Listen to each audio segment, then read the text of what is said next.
नमस्कार, जयसिंगपूर नगरी न्यूज मध्ये आपलं सहर्ष स्वागत। पाहूया आजच्या दिवसभरातील काही ठळक घडामोडी। थोडा उशिरा झाला, परंतु उशिरा झाला असला तरी मॅच जिंकायला आम्ही कमी पडणार नाही हा विश्वास शिरोळकरांना वाटतो। कारण की शिरोळची मॅच ही अटीतटीची असं जरा पहिल्यांदा वाटत होतं, परंतु आता करंट बघितल्यावर झटका कुणाला बसणार कळालं। आजचा लोकांचा उत्साह, लोकांच्या मध्ये असलेलं हे वातावरण आणि निश्चितपणे या मतदारसंघामध्ये येणाऱ्या 23 तारखेला मतमोजणी होईल, त्यावेळी परिवर्तन झालेलं असेल हा विश्वास देतो। कारण की मी परवाही कुरुंदवाडच्या सभेमध्ये सांगितलं, गणपतराव दादांना तिकीट मिळावं, गणपतराव दादांची उमेदवारी जाहीर व्हावी यासाठी सातत्याने या शिरोळ तालुक्यातनं फोन येत होते आणि मला अतिशय आनंद आहे। ज्या स्वर्गीय सारे पाटील साहेबांनी खऱ्या अर्थानं माझ्या राजकीय जीवनाला एक रूप दिलं। 2009 साली मी सगळ्या भाषणामध्ये सांगतो, 2009 साली मंत्रीपद मला ज्यावेळी 10 साली मिळालं, त्यावेळी साहेब पाटील साहेबांची शिफारस ही माझ्यासाठी महत्वाची त्यावेळी ठरली। आणि आज मला या निमित्ताने गणपतराव दादांना या तिकिटाच्या माध्यमातून आज काँग्रेस पक्षाची ताकद वाढवण्याची संधी, महाविकास आघाडीच्या सगळ्या पक्षांना ताकद देण्याची संधी प्रामुख्याने आम्हाला त्या ठिकाणी मिळालेली आहे। गेल्या 5 वर्षामध्ये या मतदारसंघाचं भवितव्य हे टांगतं राहिलेलं आहे। या मतदारसंघाचं भवितव्य नेमकं कुठल्या दिशेला आहे अजून सुद्धा त्या ठिकाणी कळत नाही। ज्या लोकांनी 2019ला सगळ्यांच्या बरोबर आहे असं मतं घेतली, ते पुढे कुठं गेले हे आपल्याला सगळ्यांना माहित आहे। सुरत मार्गे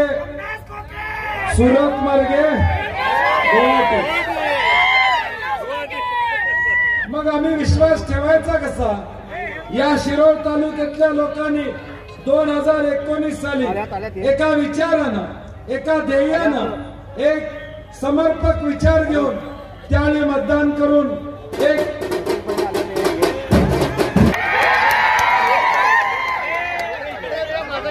मी ज्याचा उल्लेख केला की 5 वर्ष सर्व धर्म समभाव म्हणून या शिरोळ तालुक्यातल्या सर्व जाती धर्मातल्या लोकांनी आपला माणूस या नात्यानं निवडून देण्याची भूमिका स्वीकारली।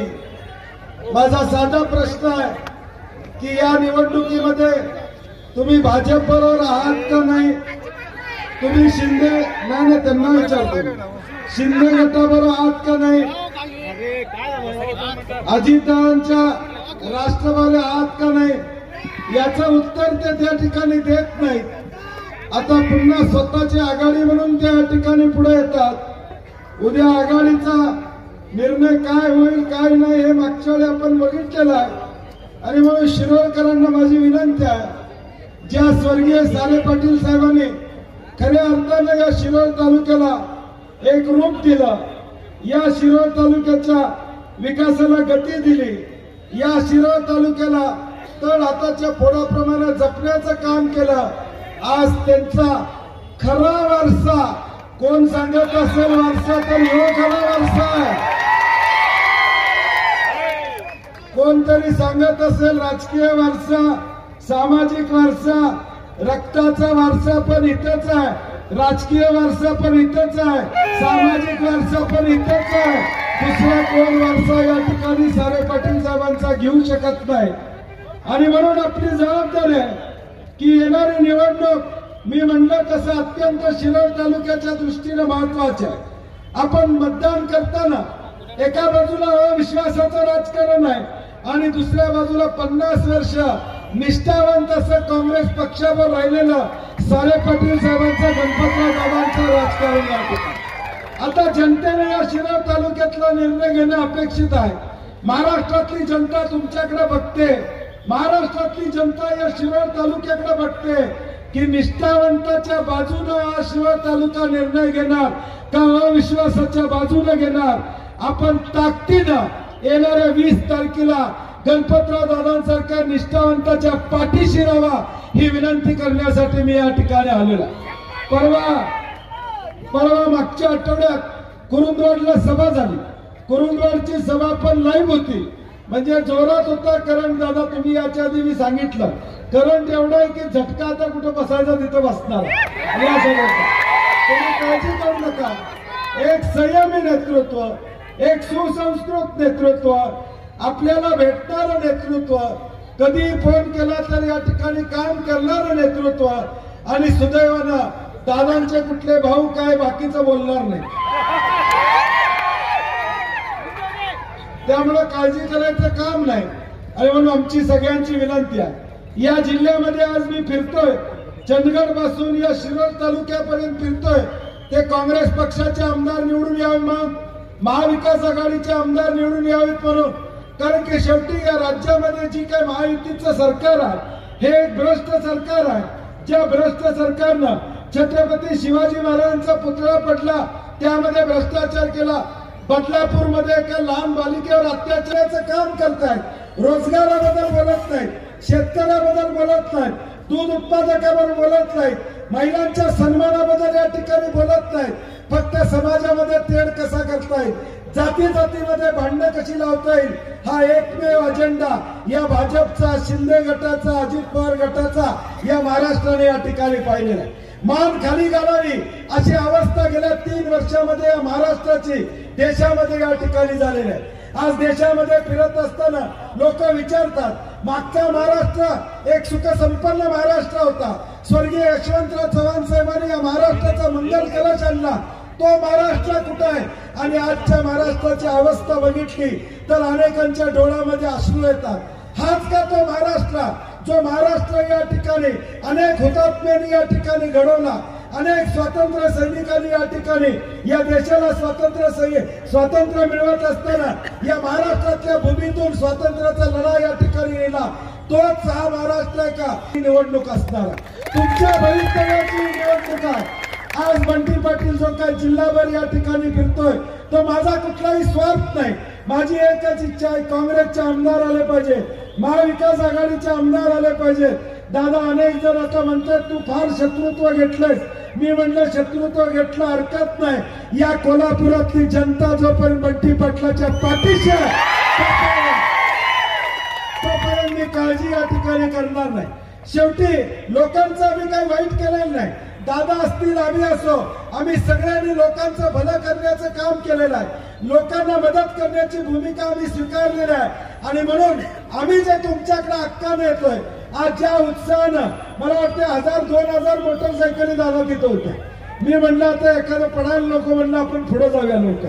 एवढा उत्साह होता पोरांच्या मध्ये. मला वाटतं आता सगळ्यांचा उत्साह 20 तारीख कधी येत्या ही वाट बघायला लागले. वाट बघून सगळ्यांची इच्छा आहे की आता घुमीव की फिरू. त्यामुळे राहिलेलं आता आज 16 तारीख आहे, 4 ओव्हर राहिलेले आहेत फक्त. आपल्याला दररोज 1 ओव्हर आहे आपली. 30 तारखेला आपल्याला निकाल या ठिकाणी लागणार आहे. या पुढच्या 4 दिवसामध्ये आपण सगळ्यांनी फिल्डिंग टाईट ठेवा. गणपतराव दादा बॅटिंगला कमी पडणार. आपण सगळ्यांनी ताकदीनं या मतदारसंघामध्ये कोण कुठनं घुसतंय, काय घुसतंय याचा विचार करू नका. कोण मागणं घुसणार आहे, कोण पुढनं घुसणार आहे, हा प्रयत्न या ठिकाणी होणार आहे. त्याचा विचार करू नका. मला चिठ्ठी आली की खासदार माने आणि गणपतराव दादांच्यावर एकेरी म्हणून टीका केली. खरं आहे,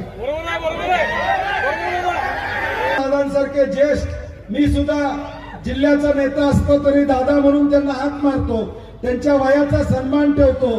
परंतु आज हे असं जर खासदार बोलले असतील तर त्यांना सांगितलं पाहिजे, थोडक्यात तुम्ही राहिला नाही तर कार्यक्रम झाला असता.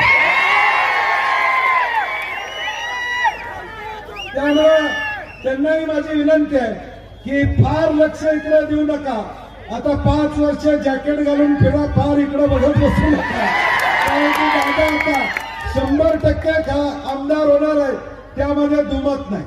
आज या जयसिंगपूरमध्ये सभा घ्यावी अशी सर्वांची इच्छा होती.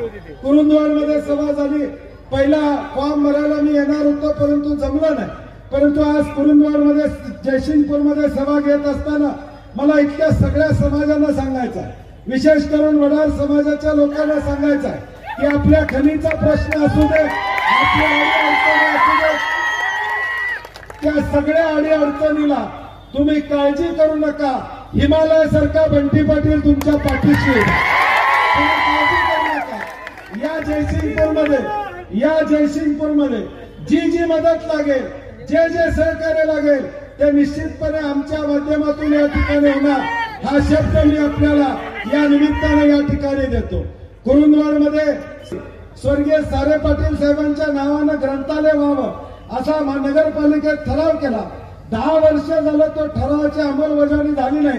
दादा काय हरकत नाही, तुम्ही आमदार होऊन त्याची अंमलबजावणी व्हायची. जयसिंगपूर नगरपालिकेला सुद्धा आम्ही या ठिकाणी काम करणार हे निश्चितपणे या ठिकाणी. काँग्रेस असेल, शिवसेना असेल, राष्ट्रवादी असेल, महाविकास आघाडी म्हणून दादा आपल्या वतीने मी शब्द देतो वैभव की जयसिंगपूर नगरपालिकेला आपल्या सगळ्यांचं पॅनल असणार. हा शब्द मी तुमच्या वतीने या ठिकाणी देतो. कार्यकर्त्यांनो काळजी करू नका. किती वार्ड आहेत मला माहित नाही, टोटल नगरसेवक किती, त्यामुळे 24 कार्यकर्त्यांना आता उद्याच्या भविष्यकाळात मोठं व्हायची संधी त्या ठिकाणी मिळणार आहे. उद्याच्या भविष्यकाळात मोठं व्हायची ताकद तुम्हाला मिळणार आहे आणि म्हणून काळजी करू नका. शेवटी एक वृत्त पकडलेलं आहे, या जिल्ह्यामध्ये महाविकास आघाडी काँग्रेसला बळ देणं ही माझ्यासारख्या कार्यकर्त्याची जबाबदारी आहे. किती किंमत मोजायला लागू दे, किती संकट या ठिकाणी येऊ दे, संकटाला भिणारा बंटी पाटील या ठिकाणी. छत्रपती शिवाजी महाराजांच्या स्मारकाचा विषय असेल, हे सगळे विषय मार्गी लावण्याची जबाबदारी जिल्ह्याचा नेता म्हणून मी या ठिकाणी ग्वाही देतो की गणपतराव दादा आमदार झाल्यानंतर हे सगळे विषय मार्गी लागतील हा विश्वास देतो. आणि मी दादांची परवानगी घेतो. या 5 वर्षात काही झालं नाही हे या ठिकाणी सत्य आहे. आणि म्हणून हे सगळं बदलायचं असेल, परिवर्तन करायचं असेल, बदल हवा तर तुम्ही म्हणायचं आमदार नाही, बदल हवा तर